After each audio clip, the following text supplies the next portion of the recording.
I love your story. I love hearing about people, how they left a W-2 job and found an entrepreneurial success. Can you talk about your transition a little bit? What was that like? And what about self-publishing on Amazon that caught your attention? Yeah, great question. So this was that the 6 p.m. to 6 a.m. job was really the one that was like I was like, this is not sustainable to do this. The challenge with that job too is there was good people there, don't get me wrong, but you were stuck at a desk for that whole 12 hours with maybe two half-hour breaks if you were lucky. So I was kind of in desperate mode by that point in time because there were opportunities to advance there, but the future was just more of the same. So I had a friend at the time, Stephen James from projectlifemastery.com, a blog. I don't think he's too active anymore, but he was on there and he's making like $3,000 a month publishing books. And I was like, it may as well have been like $30,000 a month at that point for me. I was like, I love books. I love this idea of making sort of royalties from books you've published. So I slowly started to kind of, I had it was like a 4 on, 4 off schedule. So the 4 days off, I was encouraged to work overtime. I said no to my manager and boss, and I basically just dove into the publishing end of things and made every mistake in the book. Of And course. then, sure enough, about I would say a good 6 months, maybe a little bit longer. I was making about 2 or 3 grand a month with publishing, and at the time, I wasn't married, didn't have kids, so I decided to just go all in into that space, and it kind of grew from there. So how long did it take you to achieve significant success? Or there other milestones along the way? Yeah, certainly. I think for me, the first big milestone was getting to that about 3 grand a month mark because that was okay. Like, okay, there's a business here. This is real. And then I would say about a year after that is when I start to see my income grow. Between the 5 to 10K mark. And then the big one for me actually was when I hooked up with a mentor who was very successful offline. And I just really learned about, focusing on quality, focusing on the marketing piece, just really taking things more seriously. And then for sure from there, my income really increased quite a bit. And it was funny, going from 0 to 3 was harder than going from 3 to 10, 10 to 20. It was interesting. And what you think it was the marketing that took you to I think those it higher was levels? I think the biggest piece, which I tell people that I work with now, is just focusing on the marketing is I kind of see marketing as a bit of rinse and repeat in the sense that we do all that we can to publish these high quality books. The market will dictate whether the book takes off or not. But the biggest piece is the reader experience. Is the book, as simple as it sounds? Is it proofread? Is it edited properly? How is it formatted? Is the content actually good? Is someone going to read your book, especially in a nonfiction space, and go, that's a really good book. I'm going to keep it as a reference on my bookshelf. So I think that was really the point where things turned was that focus on quality. What was your first book? Oh my gosh. I think, it's funny. I think it was like a cookbook or something like that, like some keto diet cookbook or something like that. And at the time, it was interesting. People said, "Oh, that topic is saturated. You can't publish in that topic," and they're still saying that to this day. That book did okay, probably not as well as I would have liked. I actually ended up creating a whole series of cookbooks down the road, and that did very, very well for a long time. But yeah, the first book was certainly a learning experience. How do you select niches? Do you say, I love cooking, I'm going to publish that? Or is there another strategy to figure that out? I think, there's that sort of Venn diagram, the market demand and your interest and all sort of thing. I mean, the way I kind of look at it, there's a few criteria. Number one is, in my opinion, on Amazon, it's better to be a big fish, pardon me, a small fish in a big pond than to be a big fish in a small pond. In the sense that I'm confident that if you have a process in place and you publish a high quality book and you market it, you can capture, 1% of market share, which can be plenty for a lot of different topics. So usually I kind of follow, okay, is there demand? Are there other self-published books on that topic? Usually that's a good sign that it's proof of concept. Can I compete? Sometimes some books have literally thousands of reviews, And okay, well, how am I going to compete against that, right? So you have to kind of weigh that with going into there. There certainly is some gray area in terms of publishing on certain topics, but I think it's actually kind of fun to sort of swim in those areas because usually that's where the money can be made. And are there popular books right now that are trending that we Yeah, should look absolutely. at in terms of picking a niche? Yeah, well, so we're recording this here as we're approaching the fall of 2024. I mean, some of the books as you move into sort of October, November, December are these giftable books, books that maybe a grandparent, aunt, uncle, family member, friend will buy for someone. And so, children's books can do very, very well. Oftentimes, like things like workbooks can do very, very well. Anything that can be giftable to somebody else can do well. Seasonal books, Halloween, Thanksgiving, Christmas sort of books, those books can do very, very well. So this is usually the time of the year where you can make a lot of money with publishing the right topics. Fantastic. Now, you mentioned the importance of quality in your content. Yes. Now, let's relate that to AI. Yes. Yes. Do you use AI? Do you think it adds or takes away from quality of content when producing these books? Well, it's interesting. AI has come so far, and I think about how much time it can save you. Before, when I started publishing, I would write down, I would literally, I think I read this from, I think it was Gary Halbert or some sort of famous copywriter said to like, hand copy descriptions, hand copy titles. So I was doing that. And now it's like within like 2 minutes, you can come up with an amazing title. Mm, So it's insane. But I'm a big fan of AI for sort of supplementing and helping you think through things. Certainly, you can use it for niche research, book outlining. I do think that at the end of the day, when it comes to writing the content, it can help create some of the content, but you either need to get it edited or you need to add a personal twist to it. AI is not quite there yet in terms of being able to create an entire book. But it's getting there. It's getting there. yeah, how soon do you think it'll get there? I use Oh, AI in my marketing, so I love it, but oh, there are some issues with it. That's why I'm asking you. I think as soon as so I work with one ghostwriting company and they basically have you team up with a ghostwriter and an editor. And the main editor's role is to remove the repetition in some of the content. So I think as soon as AI is able to remove the repetition, I think it could be, yeah, it could be quite impressive what it can create. What do you mean by repetition? Topic wise or repetition in paragraphs within the Yeah. book A, itself? a little repetitive when it comes to the actual content in the book. So maybe they'll start chapter one in a certain way, and the next thing you know, chapter five is very similar. So, and that goes back to the reader experience. The reader's gonna be like, "Well, am I reading the same thing over again?" Right. So that's critical to make sure that part's updated. But yeah, in terms of speed, it's funny. Like I think AI for in this publishing space was kind of getting prevalent around spring or so of 2023. Right. It's amazing about a year and a bit later how far it's come. So in another year and a bit, I don't know, I would not be surprised to see it go even further. Okay. All right. Um, Keywords. Can we talk Yes. about those? Is that important with the books? How are they used? What are they? Yeah, keywords is certainly important. The way I like to structure sort of keywords is to have them be part of the title, either the main title or subtitle. And what you're trying to do is you're trying to, be very clear on the keywords that you use so that, well, number one, Amazon indexes the book properly. For instance, if it is a keto diet cookbook, you are making that very clear. Also, two, you want to use the keyword as a way to sort of promise to the reader, okay, what is this book about? What benefits are there for me to read this book?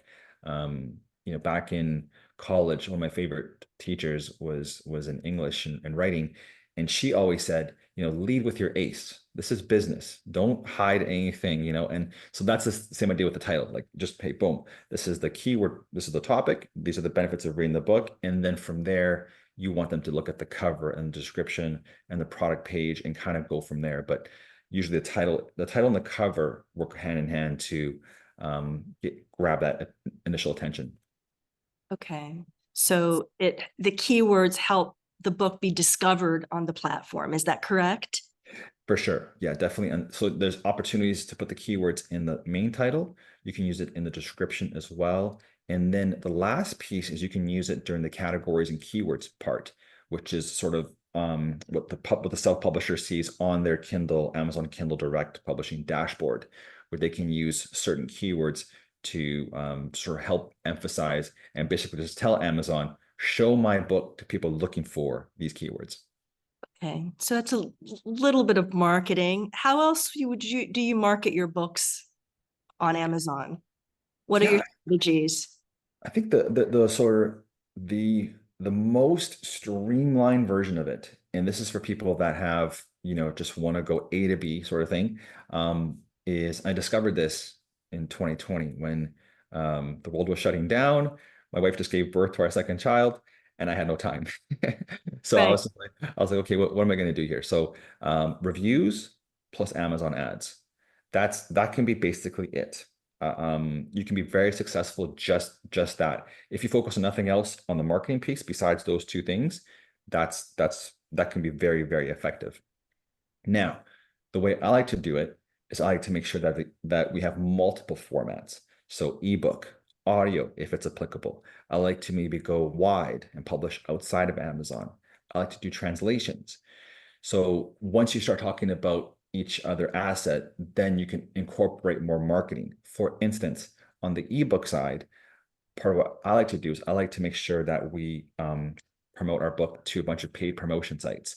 So there are sites out there like Free Booksy, Bargain Booksy, and similar, where you are basically able to submit your ebook that gets then sent out to their tens of thousands, if not more, email subscribers looking for books.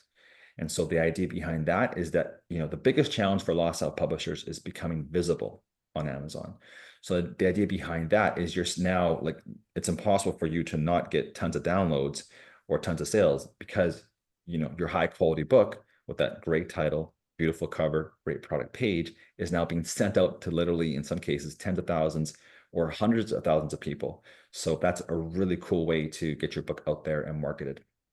So the email subscribers, when they receive this, is it a free download or is it go to Amazon and buy my ebook? Usually we market it as a bit of a discount. So for instance, let's say I've published a book, one of the books, I'm thinking ahead to the new year. One of the books, one of the topics is very popular is test prep or exam prep. A lot of people are going to get, sort of certified so they can perhaps, get an advancement in their career. So what we'll do typically, let's say our book is normally priced on the ebook side, let's say $4.99. What we'll do during the launch phase, we'll price it at 99 cents. And that becomes a really good deal. So people on those email lists are like, oh, that's a really good book at a discounted price. I'm going to go ahead and download it. Okay.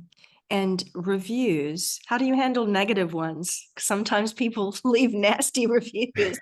They can certainly. I always tell people a rite of passage as a self-publisher is to spend time and effort and to put into your high quality book and someone leaves you a one-star review. It's like, oh man. Um, I always tell people, I say, to expect those negative reviews and it's one of those things where if it's a pattern of negative reviews, it usually is an indication that something is wrong with your book. So Okay. it's usually like it's like a constructive thing, like, hey, people are leaving me negative reviews. Let me look at it. Like, are they actually legit? It's almost like you have to separate yourself a little bit from the book and sort of not get so personal with it. Um, and then I think the way to really solve the issue is to have a system in place for getting reviews on an ongoing basis. I don't work for Amazon, but as far as we know, reviews are very important to the whole algorithm. If you can drive reviews, it's a review-based, relevancy-based platform. If you can Okay. drive reviews, you can certainly you can certainly be propped up in terms of the algorithm. So for me, reviews can come from various sources, but you do need to have a system in place because that is what's going to help drive those long-term sales. Can you talk about your exit strategy? What was that Yes. like for you? And then how do you know when to exit? I think, yeah, that's interesting. So if I was when I first started publishing, I was unaware of this whole exit opportunity, to be honest. And there's various sites out there like Empire Flippers and Flippa where people are selling their publishing business. They're selling all sorts of businesses, Amazon FBA, some affiliate marketing sites. But the publishing space is getting popular because the margins are pretty good. You know, if 40, 50, 60, 70% margins are not uncommon in publishing. And so I kind of fell into it kind of backwards, kind of like, oh, I've got a pen name here. I don't really want to grow it. Maybe I could use a cash injection to do some other things. So I kind of pursued it. And the process essentially looks like, okay, get your ducks in a row, make sure all the counting is lined up, and then have your account, basically your publishing pen name on one of these sites, and then you're working with potential buyers, and you're seeing who perhaps is the best fit, who's the most interested, and then of course they're going to want to see the back end. How do things actually look? How are the day-to-day, week-to-week sales? So it certainly can be a bit of a process.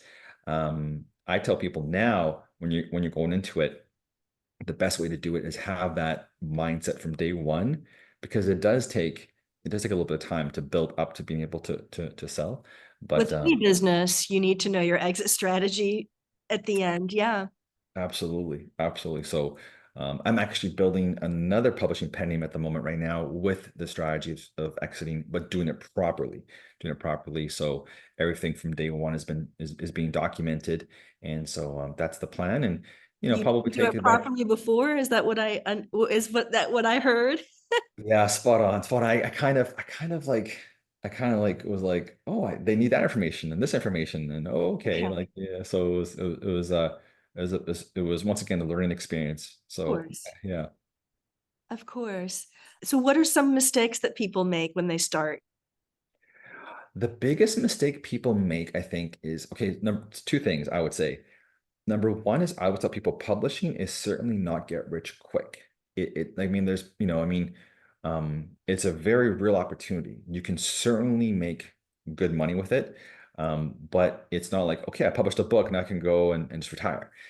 So that's the one thing I tell people is the mindset to have is let me pick one topic and kind of go deep.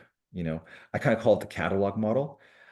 Is pick one topic, go deep. Maybe you're publishing multiple books on a topic, taking advantage of cross promotion. There's lots of really cool things you can do once you have 5, 10, 15 plus books on one topic.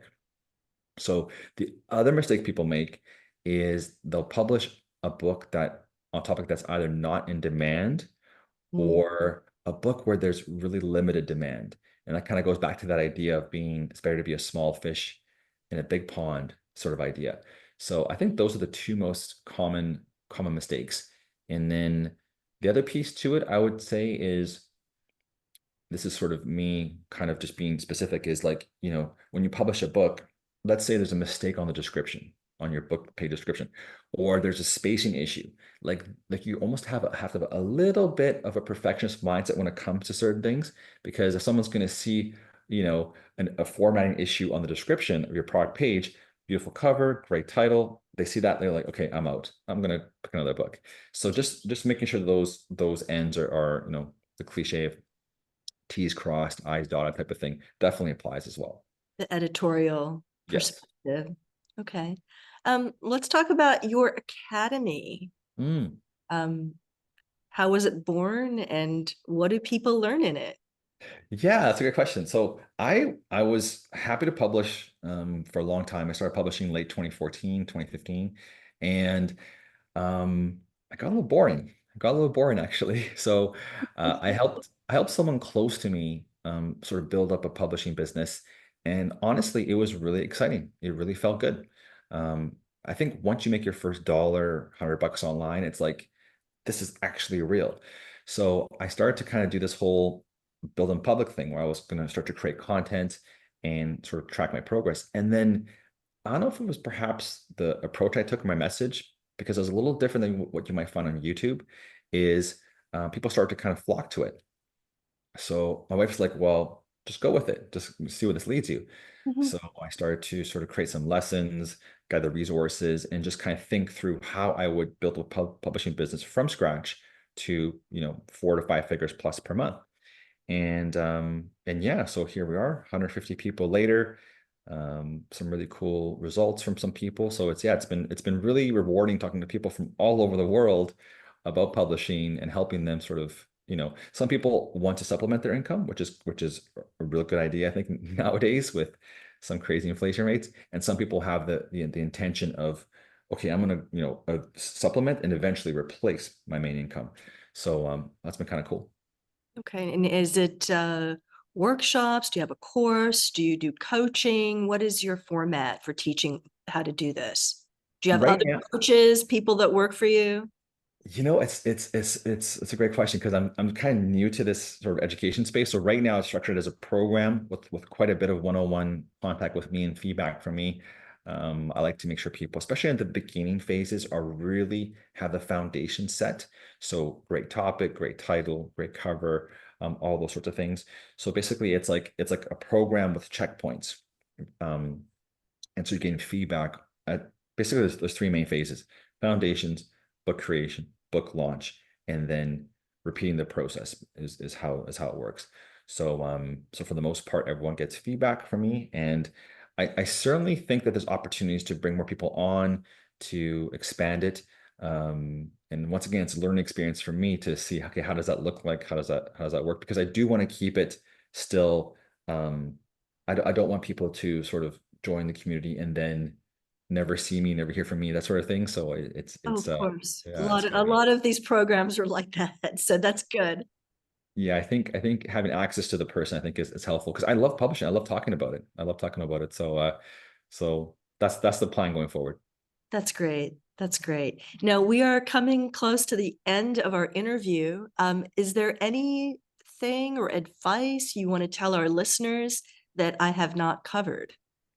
Oh, you know what? I would say the biggest piece of advice is if you're interested in, I mean, it can be publishing, it could be anything, is try to get to a part where you've made your first $100 as soon as possible, or $1 or $10, whatever it might be. Maybe just publish a test book, for instance.